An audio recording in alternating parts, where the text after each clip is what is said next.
গতকাল একটা ভিডিওতে বলছিলাম যে বিএনপি দাবি অনুযায়ী বিএনপির 400+ নেতাকর্মী মারা গেছে এই আন্দোলনে। তাহলে বিএনপির লোকজন সেই নেতাকর্মীদের মৃত্যুর বিচার না চেয়ে বারবার কেন নির্বাচন চাচ্ছে? আজকে একটা নির্বাচনে দেখলাম সাগর নামে এক লোক, সাগর নামে ছাত্র দলের কোনো এক নেতা এনসিপিতে জয়েন করছে। তার মানে কি বিএনপির লোকজনও বুঝে গেছে যে বিএনপি ক্ষমতায় গেলে তাদের নেতাকর্মীদের মৃত্যুর যে বিচার সেটা ওরা করবে না। যে সাগর কেন জয়েন করছে? সাগরের বড় ভাই মারা গেছে আন্দোলনে। সম্ভবত ওরা বুঝে গেছে যে তারা বুঝে যে বিএনপি ক্ষমতায় গেলেও যারা মারা গেছে তাদের বিচার কার্য ওরা সম্পূর্ণ করবে না, বিচার করবে না। এর জন্য কি বিএনপির লোকজন বা ছাত্র দলের লোকজন এরকম বিভিন্ন জায়গায় বিভিন্ন এনসিপিতে জয়েন করতেছে বা ছাত্র দল বা বিএনপি ছেড়ে ছেড়ে দিছে? আমার প্রশ্ন যে বিএনপি কি তাহলে যেটা দাবি করছে এটা কি মিথ্যা?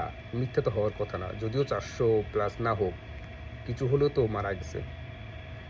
আর তাহলে কি লোকজন ভিতর থেকে বুঝে গেছে যে বিএনপি ক্ষমতায় গেলেও সে বিচার করবে না? এখন ক্ষমতার জন্য পাগল হয়ে গেছে? প্রশ্ন।